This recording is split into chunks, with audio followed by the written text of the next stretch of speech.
Hello दोस्तों। आप सभी को और एक नई वीडियो में स्वागत है। एंड आज के इस वीडियो में आज जो इंट्रोडक्शन पार्ट थी, जो thinking fast and slow book की उसकी जो ओरिजिन है, उसके ऊपर आज इंट्रोडक्शन की जो ओरिजिन है उसे आज हम रीडिंग करेंगे। लेकिन उससे पहले आप सभी को फिर से स्वागत करना चाहूँगा एंड आई होप आप सभी लोग अच्छे होंगे। एंड अगर भी कोई किसी को कुछ हुआ होगा तो भगवान के पास इतना प्रार्थना कर सकता हूँ कि आप जल्द से जल्द ठीक हो जाएं। तो चलिए शुरू करते हैं। एंड शुरू करने से पहले मैं आपको बताना चाहूँगा, आज सुबह मेरी एग्ज़ाम थी, 8 बजे था। तो मुझे उससे पहले उठना था। तो मैंने 5 बजे उठा, उठ के थोड़ी सी 2 घंटे पढ़ाई की। पढ़ाई करने के बाद 8 बजे मेरी एग्ज़ाम था, तो मैं चला गया। एंड 8 बजे से 11 बजे तक एग्ज़ाम था। 11 बजे आया। आने के बाद सुबह मैंने वर्कआउट नहीं किया था, तो मैंने वर्कआउट किया। एंड करने के बाद अभी 1 बज रहे हैं। एंड मैं सोचा कि खाने के बाद वीडियो बनाते हैं। सोचा फिर, अरे खाने के बाद तो मन नहीं करेगा, पता है। एंड जो वर्कआउट के बीच में ना, मुझे बहुत प्यारी प्यारी सी बात मुझे सीखने को मिला। मैं इंस्टाग्राम स्क्रॉलिंग कर रहा था और उसमें ना मुझे बहुत अच्छी वीडियोस आ जाए। उसमें से एक वीडियो आया कि एक आप ना किसी चीज़ को ज़्यादा मत करिए, किसी चीज़ को ज़्यादा प्रयास मत करिए। ज़्यादा प्रयास मत करिए, इसका मतलब ये है कि आप थोड़ा थोड़ा प्रयास करिए, लेकिन जितना भी प्रयास कर रहे हैं ना, वो परफेक्ट होना चाहिए। तो इसमें एक मुझे बात समझ में आया कि हम ज़्यादा हड़बड़ी में बिजी रहने के लिए ज़्यादा हम कुछ ऐसा वैसा कुछ रीडिंग ना करें, पढ़ाई करें या सीखने। ज़्यादा सीखने से एनर्जी लॉस हो जाता है एंड आपको कुछ याद भी नहीं रहता। इसलिए थोड़ा सा सीखे, बट उसे आपको समझनी चाहिए पूरी परफेक्ट के साथ, बेहतरीन के साथ। अगर आप एक चीज़ कर रहे हो, बार बार गलती, एक ही गलती कर रहे हो, तो आप उसमें माहिर नहीं हो सकते। तो परफेक्ट के साथ करना है, ये एक बात सीखने को मिली। और एक बात कंसिस्टेंसी के बारे में, कि कंसिस्टेंसी। ओके, सपोज एक पत्थर है, पत्थर पे एक बाल्टी हम पानी डालेंगे, क्या पत्थर टूटेगा? मेरे हिसाब से तो टूटेगी ही नहीं। अगर एक बाल्टी पानी उस पत्थर पर एक बूंद ड्रॉप ड्रॉप करके मैं उस पर एक ही जगह पे बार करूंगा पत्थर पे, तो पत्थर क्या टूट जाएगी? और एक एग्जांपल इससे रिलेटेड है। अगर आप एक पूरी पहाड़ को एक बार से तोड़ना चाहेंगे तो आप तोड़ नहीं सकते। लेकिन हर दिन एक पत्थर तोड़ोगे तो एक ना एक दिन वो पहाड़ ही खत्म हो जाएगी। समझ में आ रहा है ना? इसीलिए इसमें से क्या सीखने को मिलता है कि कंसिस्टेंसी करो, थोड़ी सी भी करो, लेकिन कंसिस्टेंसी हर दिन होनी चाहिए, हर दिन करना चाहिए आपको। हर दिन थोड़ी सी मेहनत करो, बट हर दिन मेहनत करो उस चीज़ के ऊपर। ओके, ये तो दूसरी बात सीखने को मिला। और तीसरी बात, कि जब भी कभी ऐसा होता है ना, हाँ ये मुझे करना है आज, नहीं नहीं आज नहीं करेंगे, कल करते हैं, कल के लिए हम टाल देते हैं। हाँ या नहीं? मेरे हिसाब से ना 80 to 85% तो लोग टाल देते हैं, अरे आज नहीं करेंगे, आज थोड़ी सी मस्ती कर लेते हैं, कल करते हैं। तो इसमें से मेरे कहने का मतलब ये है कि सबसे बड़ा दुश्मन और कोई नहीं है, आपका दिमाग ही है, जो आपको ऑर्डिनरी से एक्स्ट्रा ऑर्डिनरी होने से आपको रोक रहा है। तो अगर आपको सॉरी, अगर आप आपके दिमाग को काबू में कर सकते हो, अपने दिमाग के मुताबिक ना चले, एंड जो करना है, जो नीड जरूरी है, उस चीज को कर रहे हो, तो आप सही जा रहे हो। ओके, एंड ये थी तीसरी। एंड चौथी चीज क्या सीखने को मिला कि, और एक हाँ, एक उस रील में एक पिक्चर आया। उस पिक्चर में एक प्लेन सरफेस था, उसमें एक गड्ढा है, एंड उस गड्ढे के अंदर एक इंसान आग लगा के उसे अपने देह को गर्म कर रहा है। वो आग जो लग रही है, जो लकड़ियाँ जो यूज कर रहा है आग लगाने के लिए, वो साइड में बाहर आने के लिए एक सीढ़ी रखा था। उस सीढ़ी से वो सारे लकड़ी को उसे निकाल कर वो आग लगा रहा है। इससे क्या पता चल रहा है कि आप एक बंद कमरे में पड़े रहकर आपकी जो सपने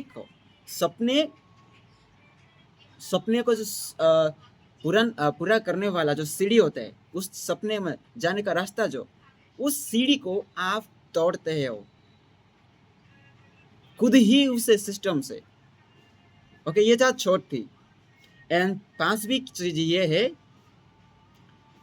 ओके, पांचवी एक चीज है, ये एक मोटिवेशन की तरह है, ज्यादा ये नहीं, बट ये भी एक चीज है कि एक स्पीकर ने बोल रहे थे कि अगर तुम मेहनत करने के टाइम पे अगर तुम कंफर्ट जोन में मौज मस्ती कर रहे हो, और जिस दिन ओके कर रहे हो, जिस दिन तुम्हारा मौज मस्ती करने का टाइम आता है, उसी दिन तुम्हें काम करना पड़ेगा। सपोज आप यंग एज में हो, यंग एज में एनर्जी हाई होता है, तो अगर आप जो भी चीज़ करोगे वो आप इजीली आप उसे कर सकते हो। तो इसी टाइम पे अगर तुम अपना एनर्जी किसी वेस्ट कर रहे हो, किसी खराब चीज़ों पे, तो जब जो एज हो जाएगी आपकी, उस टाइम पे आपको अच्छे से मौज में रहना चाहिए था, लेकिन उसी टाइम पे आपको परिश्रम करना पड़ेगा अपनी ज़िंदगी गुजारने के लिए, क्योंकि आप यंग एज में उस टाइम को समझा ही नहीं। ओके, ये था चौथा। ओके, एंड और सातवां एक चीज़ है, सातवां है कि वार्स को कैसे हम बोले उसके ऊपर। लेकिन मुझे बहुत वो 3-4 वर्ड्स हैं, उसे याद नहीं आ रहा है, लेकिन एक चीज़ याद आ रहा है, एक वर्ड कि मैं कॉल करूँगा, ऐसा नहीं कर, वर्ड को मैं कॉल करूँगा ऐसा नहीं कहना, मैं इस काम को जल्द ही करने वाला हूँ। अगर कोई पूछता है कि किसी चीज़ के बारे में, अगर आपको पता नहीं है उस चीज़ के ऊपर, तो आप ये कहने से कि मुझे पता नहीं, आप ये कह सकते हो कि मैं इसके ऊपर विचार करूँगा, जो कि आपका समझदारी को समझाता है। एंड और एक लाइन, अगर आप किसी से मिलने के बाद बाय कहने से बदले कभी मिलते हैं, see you later, see you soon ऐसे कहते हैं, ऐसे वर्ड का इस्तेमाल करते हैं, तो बहुत बेहतरीन अच्छा साइन जाता है। ओके, जो दूसरे पर्सन को। ओके, ये 7 चीज़ें आज मैंने जो वर्कआउट करने के टाइम पे मैं इंस्टाग्राम से मेरे दिमाग में वो कैप्चर हुई। ओके, तो अभी मैं आता हूँ जो ओरिजिन इंट्रोडक्शन। एंड ये ओरिजिन में शुरू करने से पहले आप सभी को बताना चाहूँगा यस्टरडे के बारे में थोड़ी सी। यस्टरडे में जो रीडिंग किया था इंट्रोडक्शन के बारे में, इसमें ऑथर की जो एम किया है इस बुक को लेकर, एंड जो ऑथर्स होते हैं उसके माइंड कैसी चल रही होती है। एंड क्योंकि अगर देखो, सपोज ऑथर एक बुक लिखता है, कोई भी बुक लिखता है, अगर वो बुक किसी के काम में नहीं आया, कोई उसे पढ़ा नहीं, तो उस जो लिखने का जो मेहनत, लिखने का जो टाइम उसने दिया है इस बुक में, तो कोई फ़ायदा नहीं हुआ, तो उसके लिए भी अच्छा नहीं है, अपना टाइम वेस्ट कर लिया। एंड इस बुक में हमें पता चलेगा कि जिस जो ऑथर डैनियल कानेमान, जो इस बुक के ऑथर हैं, वो कहते हैं कि उनके एम है कि to improve the judgement and the choices ability कि प्रोवाइड करना, डेवलप में करना। ओके, तो आज आते हैं इसकी जो ओरिजिन के ऊपर। ओके, ओरिजिन बहुत बड़ा है, बट आई विल थोड़ी थोड़ी हम रीडिंग करेंगे। ओरिजिन, तो लेट्स स्टार्ट करते हैं बिना देर करे हुए। The book presents my current understanding of judgment and decision making, which has been shaped by psychological discoveries of recent decade. However, I trace the central ideas to the lucky day in 1969, when I asked a colleague to speak as a guest to a seminar I was teaching in the Department of Psychology at the Hebrew University of Jerusalem, and Amos Tversky was considered a rising star in the field of decision research. Indeed, in anything he did, so I knew he would have an interesting time. Many people who knew Amos thought he was the most intelligent person they had ever met. He was brilliant, valuable, and charismatic. He was also blessed with a perfect memory for jokes and exceptional ability to use them to make a point. There was never a dull moment when Amos was around. He was the 32. I was 35. Okay, ये एक paragraph है। इस paragraph में कहते हैं कि author मैं उस दिन को लकी दिन बोल सकता हूँ इन 1969, जिस दिन मैंने एक सेमिनार में पढ़ा रहा था in the department of psychology, Hebrew university जो कि जेरूसलम में है। एंड उस दिन उसमें वहाँ का जो एक बेहतरीन स्टूडेंट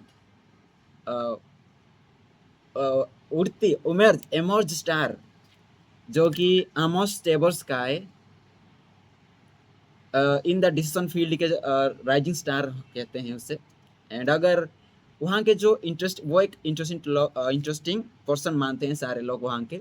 एंड वो कहते हैं कि अगर वो उनके सराउंड्स में होते हैं तो वो उनके पास बहुत अच्छी पॉइंट कहते हैं। एंड ऐसे मोमेंट, एक ऐसे बोरिंग मोमेंट क्रिएट नहीं करते आपके सामने, कि बहुत अच्छे जोक्स भी मारते हैं एट द टाइम पे, बहुत अच्छा। एंड उसी टाइम पे ऑथर को हुई थी लगभग 35 साल। एंड वहाँ पर उसको ट्वेर्स्की को लगभग 5 वर्ष का 5 ईयर का difference. Okay, and next coming to the another paragraph, that is Amos told the class about an ongoing program of research at the University of Michigan that sought to answer this question: are people good, intuitive statisticians? We already knew that people are good, intuitive grammarians.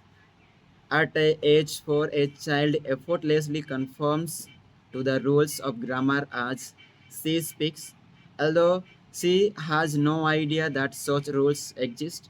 Do people have a similar intuitive feel for the basic principles of statistics? Amos reported that the answer was qualified yes. We had a lively debate in the seminar and ultimately concluded that a qualified no was a better answer. Okay, Amas कहते हैं कि इस paragraph में आमस कहते हैं जो decision research है वो research programme in the University of Michigan, वो एक प्रोग्राम, रिसर्च प्रोग्राम जो कि ऑनगोइंग चल रही है मिचिगन यूनिवर्सिटी में। एंड उसमें से एक क्वेश्चन आ रहा है कि the people are good intuitive statistician. तो एंड हमें पता है कि जो हम गुड ग्रामरियन होते हैं, मतलब हम करेक्ट कर सकते हैं। जैसे कि एग्जांपल देते हैं कि यहाँ पर कि अगर हम चार साल से ही, जब हम छोटे होते हैं 4 साल से ही हम लैंग्वेज को करेक्ट करना सीखते हैं, क्या कहना है. Okay, and coming to the another paragraph, Amos and I enjoyed the exchange and concluded that intuitive statistics was an interesting topic and that it would be fun to explore it together. That Friday we met for lunch at Cafe Rimon, the favorite hangout of bohemians and professors in Jerusalem. The planned a story of statistical intuitions of sophisticated researchers. We had concluded in the seminar that our own intuitions were deficient in spite of years of teaching and using statistics. We had not developed an intuitive sense of the reliability of statistical results observed in small samples. Our subjective judgments were biased. We are far too willing to believe research finding based on inadequate evidence to prone to collect too few observations in our own research. The goal of our study was examine whether other researchers suffered from the same affliction.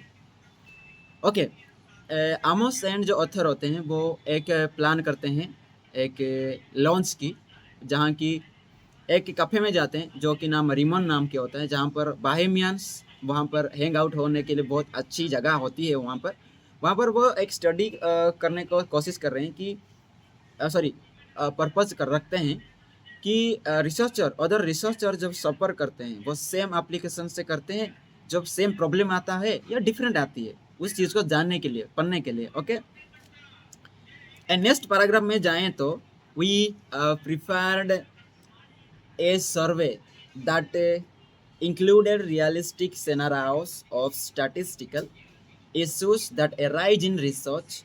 Amos collected the responses of a group of expert participants in a meeting of the Society of Mathematical Psychology, including the authors of two statistical textbooks. As expected, we found that our expert colleagues like us greatly exaggerated the likelihood that the original result of an experiment would be successfully replicated even with a small sample. They also gave very poor advice to a Pixios graduate student about the number of observations she needed to collect. Even the statisticians were not good intuitive statisticians. Okay, वो plan करे कि हाँ वो problem क्या क्या face करे उसके बारे में वो प्लान करे. एंड प्लान करने के बाद वो शुरू कर दिया, तो सर्वे करने लगे. एंड सर्वे को जो आमोस थे वो कलेक्ट करे. And expert colleagues and greatly exaggerated likelihood the original result, जो कि वो जो एक्सपेक्ट कर रहे थे उस हिसाब से वो सर्वे भी निकल के आया. एंड आल्सो वो स्टूडेंट को भी दिया ऑब्जर्वेशन करने के लिए. एंड इवन जो स्टैटिस्टिशियंस जो होते हैं वो not good in intuitive statisticians, अच्छे नहीं है, गुड. ओके, जो स्टैटिस्टिशियन कर रहे थे वो अच्छे नहीं है in the statistician intuitive. Okay, and coming to the another paragraph, while writing the article that reported these findings, Amos and I discovered that we enjoyed working together. Amos was always very funny, and his presence I became funny as well. So we spent hours of solid work in continuous amusement. The pleasure we found in working together made us exceptionally patient, and it much easier to strive for perfection when You are never bored.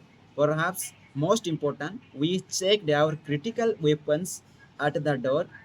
Both Amos and I were critical and argumentative. He even more than I.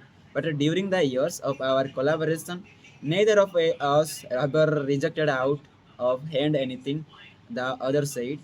Indeed, one of the great joys I found in the collaboration was Amos frequently saw the point of my bog ideas much more clearly than I did.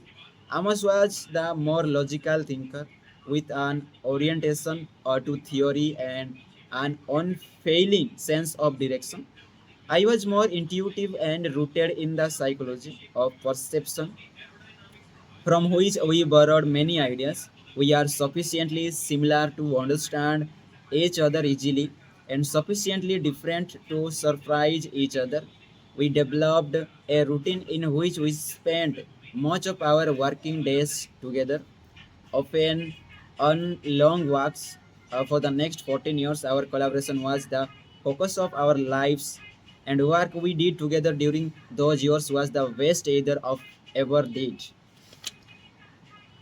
Okay यहाँ पर बात कर रहे थे कि उसके जो वो क्या कर रहे वो प्लानिंग करे कि उसके ऊपर जो डिसीजन रिसर्च कर रहे थे प्रोग्राम उसके ऊपर क्या क्या प्रॉब्लम्स आ रहे उसके ऊपर वो सर्वे किए सर्वे करने के बाद निकाल के आया एंड वो नेक्स्ट वो कोलाबरेट होकर काम करे एंड वो जो अथर कहते हैं डैनियल कानिन कहते हैं कि आमोस एक ना बहुत फनी इंसान बहुत फनी किस्म का इंसान है एंड उसके साथ मैं भी फनी हो जाता था एंड वो काम बहुत देर तक बहुत घंटे घंटे तक कर लेते थे क्योंकि बोर नहीं होते थे फनी भी थे मजाक मजाक कर लेते थे बीच बीच में एंड एक्सप्रेशनल पेशेंस उसके अंदर वो पेशेंस है क्योंकि वो बोर नहीं हो रहे थे एंड इसके अंदर उनके दोनों के अथर एंड जो आमस के बीच में बहुत सारे आर्ग्यूमेंटेटिव भी होती है लेकिन वो कभी भी अपना जो कहने का जो कहते हैं उसे कभी भी आर्ग्यू मतलब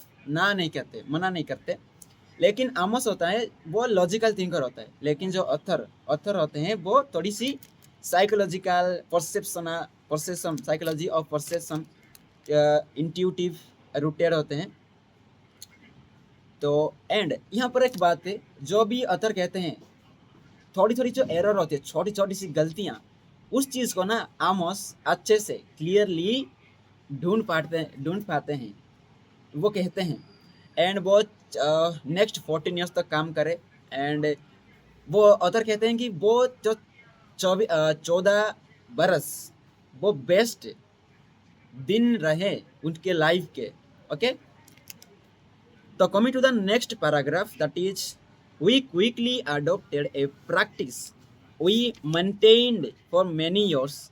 Our research was a conversation in which we invented the questions and jointly examined our intuitive answers.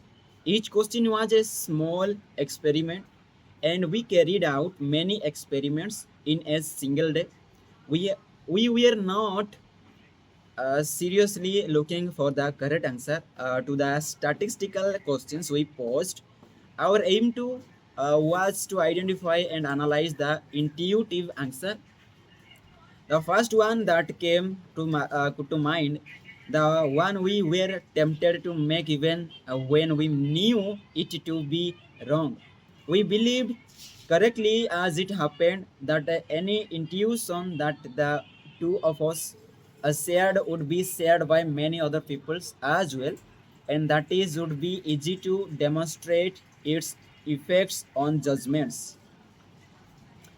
Okay and वो क्विकली जो प्रैक्टिस करते तो अडप्ट करे many years and they research नहीं कहेंगे उसे वो एक कन्वर्जेशन था उसमें वो बहुत सारे क्वेश्चन को इन्वेंटेड करे एंड क्वेश्चन को इन्वेंटेड करने के बाद उस चीज़ को वो सारे लोगों को वो एक्सपेरिमेंट के तौर पे देते थे एंड वो एक दिन में बहुत सारे एक्सपेरिमेंट करते थे एंड वो एक्सपेक्ट नहीं करते थे कि वो सही आंसर जो कि जो जो उन्होंने जो क्वेश्चन निकाला था एक्सपेरिमेंट के लिए उस क्वेश्चन के हिसाब से वो आंसर मिले उन्हें वो अगर गलत है भी ठीक है बट राइट है भी ठीक है ओके एंड ये डेमोन्स्ट्रेट करता है कि इफेक्ट्स ऑफ जजमेंट ये जो जजमेंट का जो इफेक्ट होता है वो इसे डेमोन्स्ट्रेट करता है इस चीज को. Okay, and coming to the another paragraph. We once discovered with great delight that we had identical silly ideas about the future professions of several turtles. We both knew we could identify the argumentative 3-year-old lawyer, the near nerdy professor, the empathetic and the mildly instructive psychotherapist. Of course, these predictions were absurd, but we still found them appealing. It was also clear that our intuitions were governed by the resemblance of each child to the cultural stereotype of a profession. The amusing exercise helped us develop a theory that was emerging in our minds at the time about the role of resemblance in prediction. We went to the test and elaborate the theory in dozens of experiments in the following examples. Okay, जो आमोस and author एक professor lawyer के पास जाते हैं, जो कि एक psychotherapist होते हैं, एंड उनसे वो सारे जो भी वो प्रेडिक्शन लाए थे उस चीज़ के बारे में उनके साथ वो बात करते हैं, एंड जो एलाबोरेट करने के बाद डजन्स ऑफ एक्सपेरिमेंट, वो एग्जाम्पल साथ नेक्स्ट जो भी रीडिंग करने वाला हूँ उसमें वो कह रहे हैं कि एग्जाम्पल है एग्जाम्पल. आज we consider the next question. Please assume that Steve was elected at random from a representative sample. Okay, एक स्टीव को, एक इंसान को लिया गया है स्टीव नामक, एंड वो से रिप्रेजेंटेटिव कर रहा है. तो इसके ऊपर एक एग्जांपल दिया है. तो एग्जांपल क्या है? An individual has been described by a neighbour as follows. Steve is a very shy and withdraw, invariably helpful but with little interest in people or in the world of reality. A meek and tedious soul. He has a need for order and structure and a passion for detail. Is Steve more likely to be librarian or a farmer? Okay, यहाँ पर एक example है. Steve एक साय किस्म का आदमी है, and वो साय एंड विड्रॉ, एंड वो किसी भी चीज़ करने के लिए ऑर्डर की ऑर्डर को एंड स्ट्रक्चर को उसे चाहिए, एंड वो लोगों के भीड़ के अंदर रहना पसंद नहीं करता, अकेले रहना पसंद करता है. ओके, इसमें पूछा गया है कि क्या स्टीव एक लाइब्रेरियन और फार्मर बनने के लिए है या कुछ और भी बन सकता है. Okay, next is the next paragraph में जाए. आई थिंक वो इससे भी बहुत ज़्यादा बन सकता है, क्योंकि अगर वो सारे ना, ये सारे साय विड्रॉ, ये सारे सब एक माइंड का खेल है. अगर वो माइंड सेट चेंज कर लिया तो मेरे हिसाब से वो लाइब्रेरियन और फार्मर से कहीं ज़्यादा भी बन सकता है. ओके, नेक्स्ट पैराग्राफ है. The resemblance of Steve's personality to that of the stereotypical librarian strike everyone immediately, but equally relevant statistical considerations are almost always ignored. Did it occur to you that there are more than 20 male farmers for each male librarian in the United States? Because there are so many more farmers, it is almost certain that more meek and tiddy souls will be found on tractors that at library information days. However, we found that participants in our experiment ignored the relevant statistical facts and relied exclusively on resemblance. We proposed that they used resemblance as a simplifying heuristic, roughly a rule of thumb, to make a difficult judgment. The reliance on the heuristic caused predictable biases in their prediction. Okay, इसमें कहा गया है कि जो 20 mail United state में जो 20 mail से एक मेल लाइब्रेरियन बनता है, because there are so many more farmers. It is almost certain that more meek and steady souls we found on tractors than library information desks. Okay, क्योंकि the reliance on the heuristic and cause predictable biases. क्योंकि ये सारे क्यों होता है हमारे जो सोच की वजह से, क्योंकि हम प्रेडिक्ट कर लेते हैं हमारे जजमेंट्स। अगर हम प्रेडिक्ट करना जजमेंट करना हम ज़्यादा नहीं करेंगे, अगर जितना हम हो सकते हैं जिस अच्छी ठीक वे से सही वे से करें तो सही होगा। ओके, नेक्स्ट पैराग्राफ है। On the another occasion, Amos and I wondered about the rate of divorce among professors in our university. We noticed that the question triggered a source of memory for for divorce. Professor we knew or we knew about, and that we judged the size of categories by the ease with which instances came to mind. We called this reliance on the ease of memory, such the availability heuristic in one of our studies. We asked participants to answer a simple question about words in a typical English text. Okay, in the other case में वो क्या करते हैं,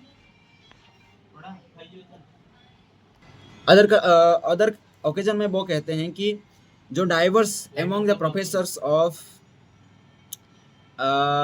university के होते हैं उनके ऊपर वो रिसर्च करते हैं कि when बहुत सारे पार्टिसिपेंट जो उनके अराउंड में जो उनके साथ मिल रहे थे एंड जिनको वो जानते थे उनके ऊपर वो थोड़ी सी रिसर्च कर रहे थे डाइवर्स के ऊपर।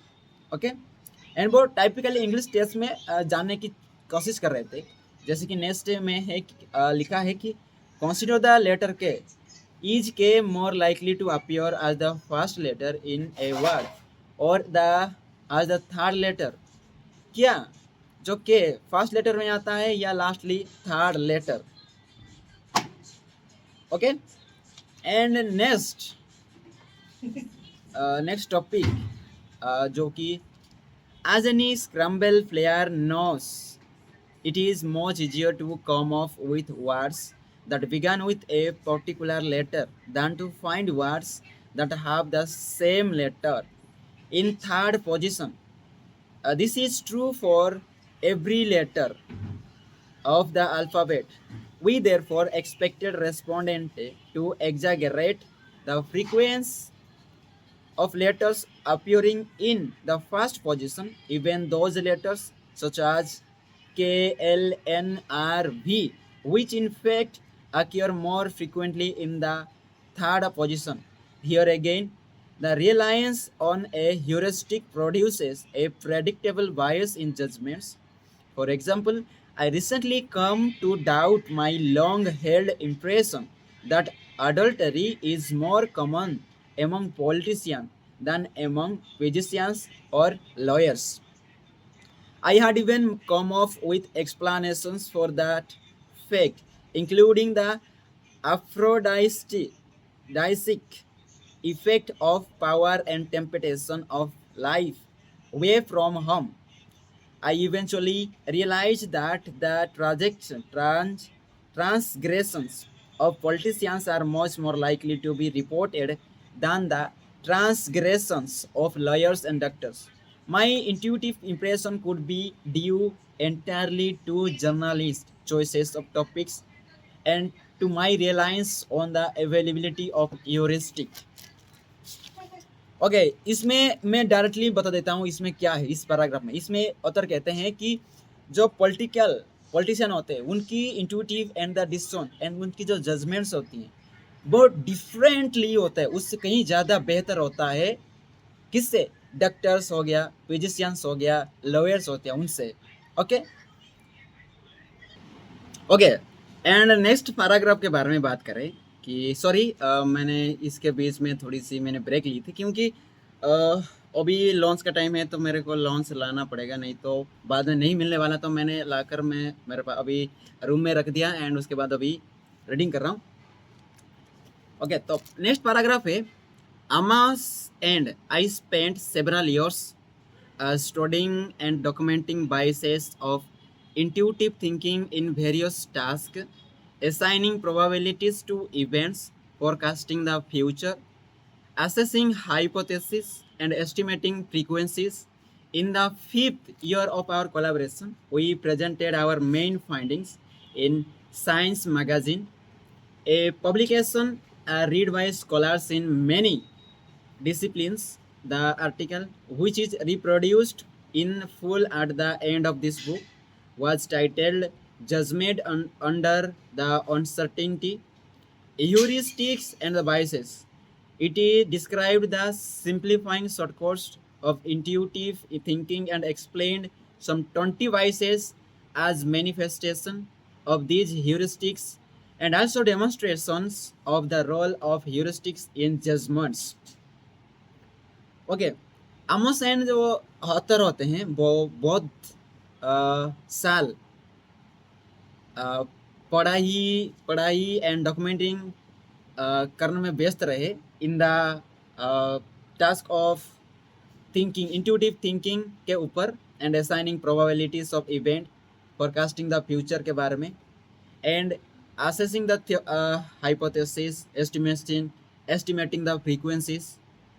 एंड उसकी जो कोलैबोरेशन के 5 साल के बाद उन्होंने एक साइंस मैगजीन निकाला, जो कि बहुत मैनी स्कॉलर्स के वो रीडिंग कर रहे थे उस चीज़ को, एंड वो इस जो मैगजीन को इस बुक के लास्ट में रखा है। ओके, लास्ट में हम रीडिंग करेंगे उस मैगजीन को। ओके, एंड इंट्यूटिव थिंकिंग के लिए दो चीज़ बहुत इंपॉर्टेंट है, that is heuristic and biases. And heuristics important role play करता है जजमेंट में। ओके, तो नेक्स्ट पैराग्राफ में क्या है, नेक्स्ट पैराग्राफ है, historians of science have often noted that at any given time scholars in a particular field tend to share basic assumptions about their subject. Social scientists are no exception.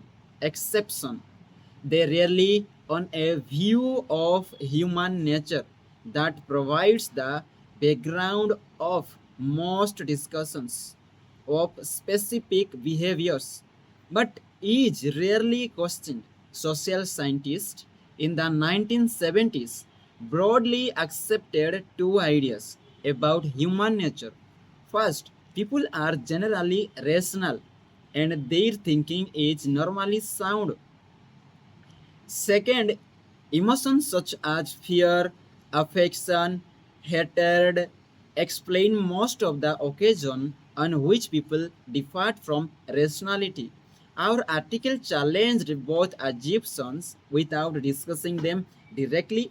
We documented systematic errors in the thinking of normal people, and we traced these errors to design of the machinery of cognition rather than the corruption of thought by emotion.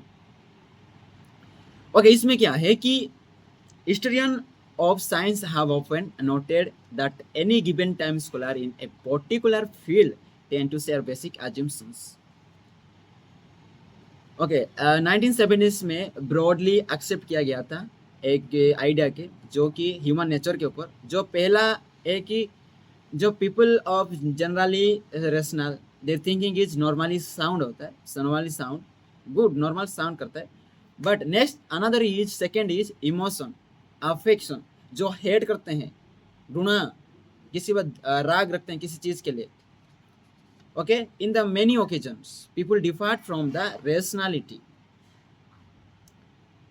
तो इस सारी चीज़ों को हम systematic में reading करने के बाद इस सिस्टमेटिक में एरर को दिया गया है, and machinery of cognition rather than to be correction of thought by emotion, emotion के द्वारा करप्शन ना होने के लिए ये सारे रिसर्च करें इन ऑथर एंड आमोस ने, एंड उनके ऊपर वो सारे डॉक्यूमेंट भी बनाए, डॉक्यूमेंट्री। तो नेक्स्ट पैराग्राफ ये है, our article attracted much more attention than we had expected, and it remains one of the most highly cited works in social science. More than 300 scholarly articles referred to it in 2010. Scholars in other disciplines found it useful, and the ideas of heuristics and the biases have been used productively in many fields, including medical diagnosis, legal judgments, intelligence analysis, and philosophy, finance, statistics, and military strategies. Okay and बहुत सारे और article attracted much more orientation, जैसे कि intelligence analysis, legal judgements के ऊपर, philosophy, finance, statistical, military, सभी में ना इंट्यूटिव एंड जजमेंट की ज़रूरत तो है सभी फील्ड में। एंड हम इनकी जो highly most cited work in social science, more than 300 scholarly article referred in to 2010 में 300 प्लस आर्टिकल को रिफर किया गया था स्कॉलरी को। तो नेक्स्ट पैराग्राफ में, for example students of policy have noted that the availability heuristic help explain why some issues are highly salient in the public minds while others are neglected. People tend to assess the relative importance of issues by the ease with which they are retrieved from memory.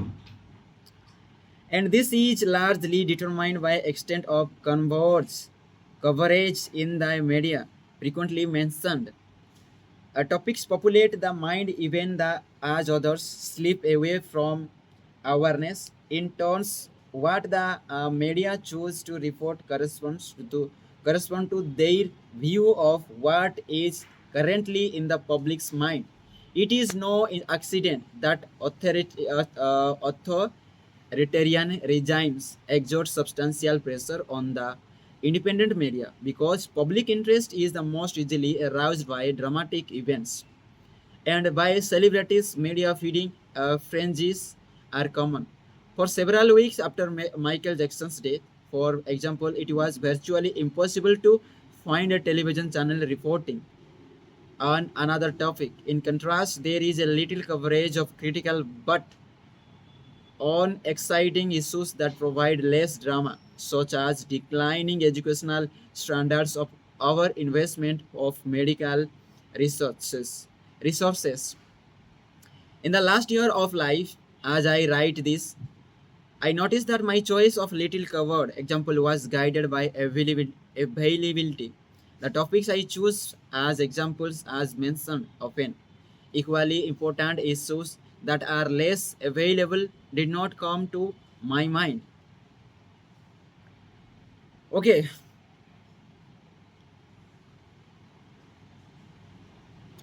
Okay आपको इस paragraph में एक चीज आपको detail में बता देना चाहूंगा। इस पैराग्राफ में क्या है परफेक्टली, दो लाइन या 2-3 लाइन में बता देता हूँ क्या है इसके अंदर। आपको बताना चाहूंगा इस पैराग्राफ में अदर कहते हैं लोग को वही चीज पसंद है ड्रामा वाले जो उनके देखने को उन्हें थोड़ी सी खुशी, उन्हें थोड़ी सी अफेक्शन, थोड़ी सी टेम्पररी खुशी दे, उस चीज को सुनने को बहुत पसंद करते हैं, लेकिन शार्प रियलिटी को ना कभी सुनने को तैयार नहीं होते। इसलिए जो मीडिया वाले होते हैं ना, दिखाने जो हम देखना चाहते हैं उसी चीज को भी वो दिखाते हैं। जैसे कि हमें बहुत पसंद है सेलिब्रिटीज क्या क्या करते हैं या क्या चल रहा है, सेलिब्रिटीज यहाँ चले, अरे सेलिब्रिटी तो इस एयरपोर्ट में देखा गया है, उस चीज को हम ज़्यादा देखते हैं, उसे ज़्यादा हम सपोर्ट करते हैं, क्योंकि वो सारी चीज़ें हमें टेम्पररी के लिए यहाँ पे मिलती है। ओके, एंड एग्जाम्पल यहाँ पर ऑथर ने दिया है कि वर्चुअली एग्जाम्पल कोई ये नहीं है, लेकिन एग्जाम्पल दिए हैं यहाँ पर।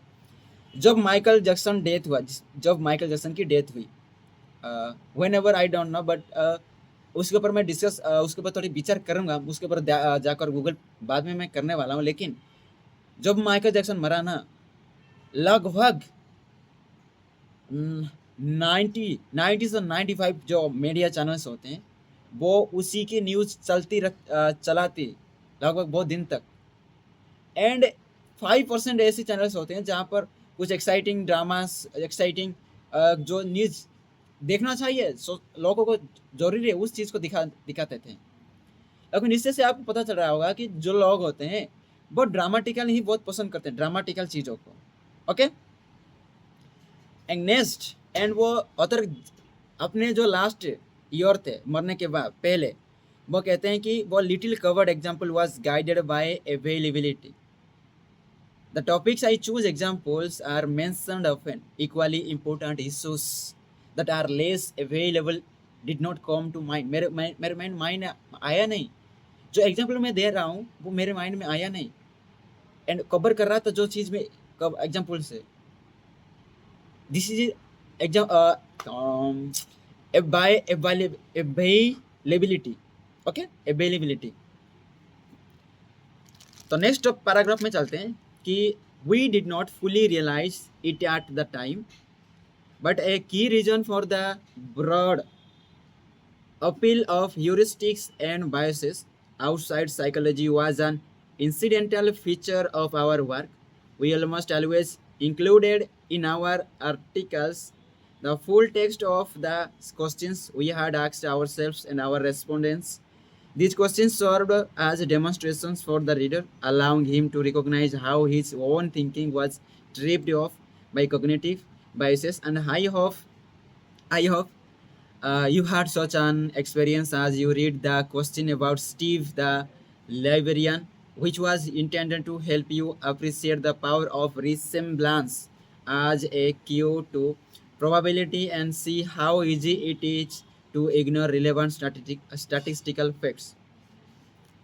ओके, यहाँ पर बहुत सारे क्वेश्चन को, इस बुक में बहुत सारे क्वेश्चन ऐसे हैं जो कि आप अपने आप को पूछते हैं तो आप रियलाइज होता है कि हाँ, and also recognise how our own thinking will be trip, हमें वो अपने जाल में कैसे फंसाती है एंड कैसे हम उसके जाल पे फंस जाते हैं, इसके बारे में आपको पता चल जाएगा।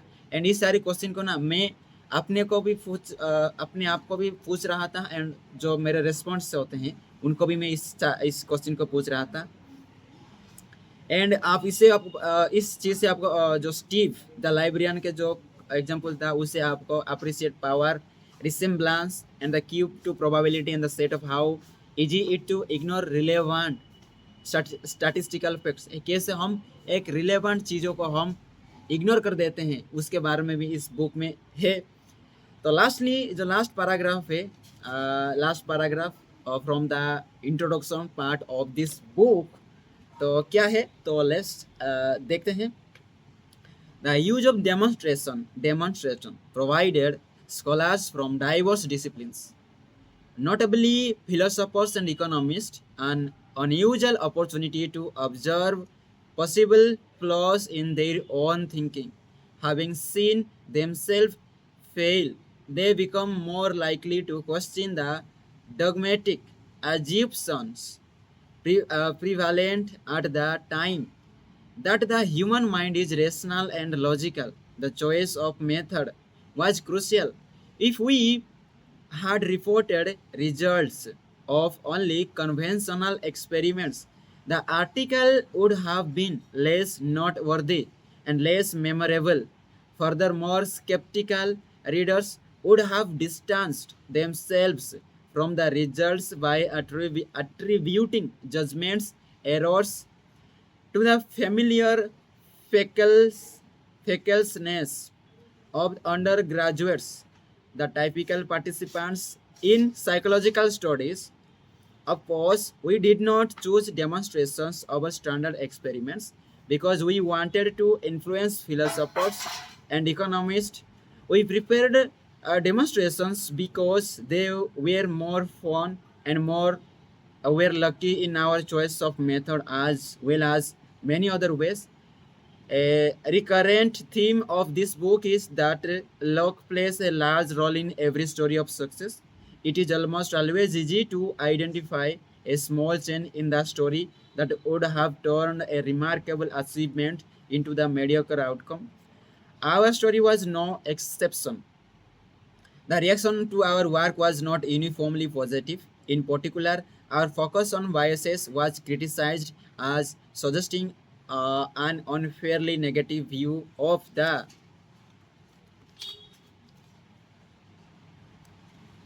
okay of the and the name things. Simon's point is that the miracles of expert intuition have the same character. Valid intuitions develop when experts have learned to recognize familiar elements in a new situation and to act in a manner that appropriate it to good intuitive judgments to the mind with the same immediacy of doggy. Okay, यहाँ पर मैं एक line पे आपको बताना चाहूंगा इस paragraph में हम उसी चीज को देखना चाहते हैं जो चीज हमें डेमोन्स्ट्रेट करता है. ओके, एंड ऑथर कहते हैं कि इस book not an uniformly positive हो सकता, पॉजिटिव हो ये मायने नहीं, बट बहुत सारे नेगेटिव भी हो सकते हैं व्यू पॉइंट्स भी. By name things and good intuitive judgements come to mind with the same immediacy as doggy. Okay, इसकी थोड़ी सी okay. Valid intuition develop when experts have learned to recognize familiar elements in a new situation to act in manner. Okay, अगर new situation आता है, अगर हमारे सही judgements होते हैं, सही चॉइस होता है तो हम उसमें अच्छा कर लेते हैं. Okay, this is next paragraph है. सॉरी, मैंने यहाँ पर एक ब्लैंक पेज रखा था तो मैंने इस ब्लैंक पेज को लास्ट मान लिया था. ब्लैंक पेज के बाद भी और एक है. ओके, 4-5 पैराग्राफ से 5 पैराग्राफ. ओके, अब मैंने कर दूंगा, उसे भी रीडिंग कर दूंगा. Unfortunately, professionals' intuitions do not all arise from true expertise. Many years ago, I visited the chief investment officer of a large financial firm who told me that he had just invested some 10 of millions of dollars in the stock of Ford Motor Company. When I asked how he had made that decision, he replied that he had recently attended a automobile show and had been impressed. Boy, do they know how to make a car? Was his explanation. He made it very clear that he trusted his gut feeling and was satisfied with himself and with his decision. I found it remarkable that he had apparently not considered the one question that one economist would call relevant. His Ford stock currently underpriced. Instead, he had listened to his intuition. He liked the car, he liked the company, and he liked the idea of owning its stock.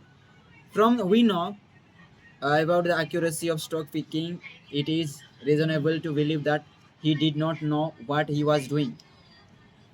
Okay, एक professional जो है कि financial large financial officer होते हैं, investor officer होते हैं, उनके पास जाकर उन्हें पूछा जाता है, पूछते हैं क्वेश्चन की आप 10 ऑफ मिलियंस के जो डॉलर होते हैं वो फोर्ड मसल में कैसे इन्वेस्ट कर दिया आपने, इस डिसीजन लेने में आपको कोई दिक्कत तो नहीं हुई. तो वहाँ पर एक एग्जांपल वहाँ पर कहते हैं कि मैं एक मोटर शो को मैं अटेंड किया था. वहाँ पर एक बॉय को देखा एंड बॉय को मैंने एक पूछा कि do they know how to make a car, तुम्हें पता है कार कैसे बनते हैं? And he was